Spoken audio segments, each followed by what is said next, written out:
Hi hello welcome to my ఇంటి రుచులు only vegetarian. ఈరోజు ఒక వెరైటీ కేక్ రెసిపీని ప్రిపేర్ చేసుకుందాం. Glass cake, fruit jelly cake.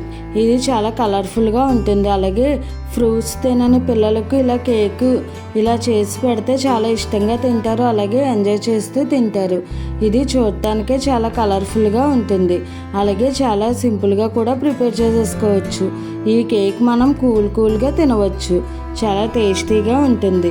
ఇప్పుడు దీని ప్రాసెస్లోకి వెళ్దాం. ముందుగా ఫ్రూట్స్ని తీసుకోవాలి. మనకు నచ్చిన ఫ్రూట్స్ని తీసుకోవచ్చు. నేనైతే డ్రాగన్ ఫ్రూట్, అలాగే కివి, యాపిల్, బనానా, దానిమ్మ, అలాగే ఆరెంజ్ తీసుకున్నాను. మీకు ఏవి అవైలబుల్గా ఉంటే అవి తీసుకోవచ్చు.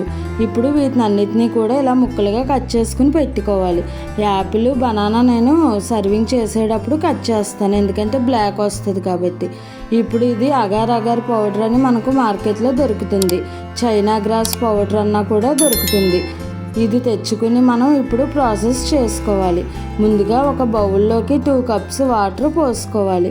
ఒక వెడల్పుగా ఉన్న బౌల్ తీసుకుని అందులోకి 2 కప్స్ వాటర్ వేసుకుని తర్వాత ఈ అగార్ పౌడర్ని 2 టీ స్పూన్స్ వేసుకోవాలి.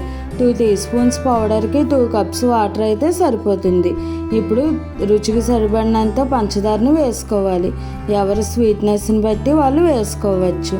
ఇప్పుడు ఈ పంచదార మెల్ట్ అయ్యి ఇదంతా కూడా ఒక పొంగు వస్తే సరిపోతుంది, ఎక్కువ మరగనవసరం లేదు.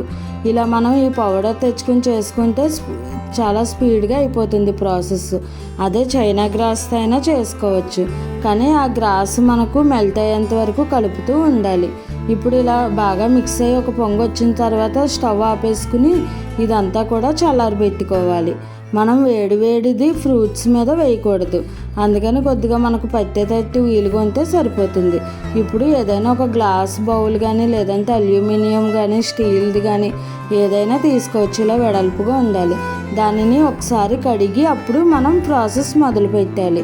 ఇలా వాష్ చేయడం వల్ల మనకు కేకు బౌల్కి అంటుకోకుండా ఉంటుంది. ఇప్పుడు మనం నచ్చినట్టుగా గార్నిష్ చేసుకోవాలి.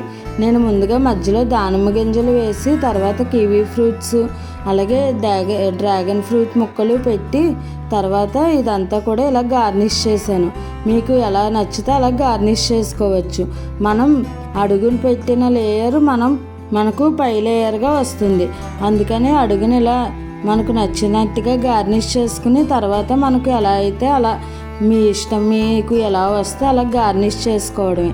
ఇప్పుడు ఒక లేయర్గా ఈ ఫ్రూట్స్ అన్నిటినీ వేసి పైనుంచి గ్రాస్ వాటర్ని వేసుకోవాలి. ఇలా లేయర్లుగా వేసుకుంటే ఫ్రూట్స్ ముక్కలన్నిటికీ కూడా ఈ వాటర్ బాగా పడుతుంది. ఇప్పుడు మరలా ఒకసారి మనం కట్ చేసుకున్న ముక్కలన్నిటినీ కూడా ఇలా వేసేసుకోవాలి. ఇందులోకి గ్రేప్స్ వేసుకోవచ్చు, ఏదైనా వేసుకోవచ్చు. మీకు ఏ ఫ్రూట్స్ అవైలబుల్గా ఉంటే అవి వేసుకోవచ్చు. ఇప్పుడు ఇలా ఫ్రూట్స్ ముక్కలన్నిటినీ కూడా మరలా ఒకసారి వేసేసి మిగిలిన ఈ వాటర్ కూడా పైనుంచి వేసేసుకోవాలి. ఇలా మిగిలినది అంతా కూడా ఇలా వాటర్ వేసేసుకున్న తర్వాత ఒకసారి ఇలా ప్రెస్ చేయాలి. మరి గట్టిగా ప్రెస్ చేయకూడదు. ఇలా అంతా కూడా ప్రెస్ చేసుకుని పైన మరలా కివీ ముక్కలతో గార్నిష్ చేసుకుంటే మనకు కేక్ రెడీ అయిపోయింది.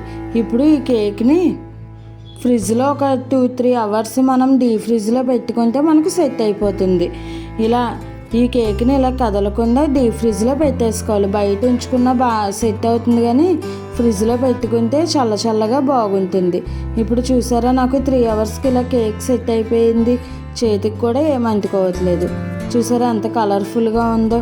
ఇప్పుడు దీనిని డిమోల్ చేసుకుందాం. ఇలా నైఫ్తో అంచుల్ని ఇలా వేరు చేసి తర్వాత ఒక ప్లేట్ పెట్టి దీనికి ఉల్టా పెట్టుకోవాలి.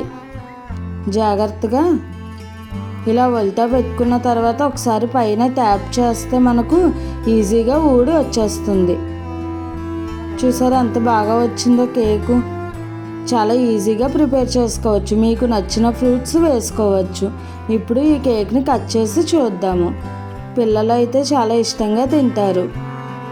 కలర్ఫుల్గా ఉంటుంది కాబట్టి చాలా బాగుంటుంది. ఏదైనా బర్త్డేలకు కానీ ఏదైనా సింపుల్గా ఇలా వెరైటీగా ప్రిపేర్ చేసుకోవచ్చు. చూసారా మనకు పీస్ కూడా ఎంత బాగా వచ్చిందో. చాలా సాఫ్ట్గా జెల్లీ లాగా ఉంటుంది ఈ కేకు. అలాగే ఈ జెల్లీ మధ్యలో తగులుతూ చాలా టేస్టీగా ఉంటుంది. మీరు కూడా ఈ రెసిపీని ట్రై చేసి ఎలా వచ్చిందో నాకు కామెంట్ చేయండి. మరిన్ని మంచి మంచి రెసిపీస్ కోసం నా ఛానల్ని ఫాలో అవ్వండి.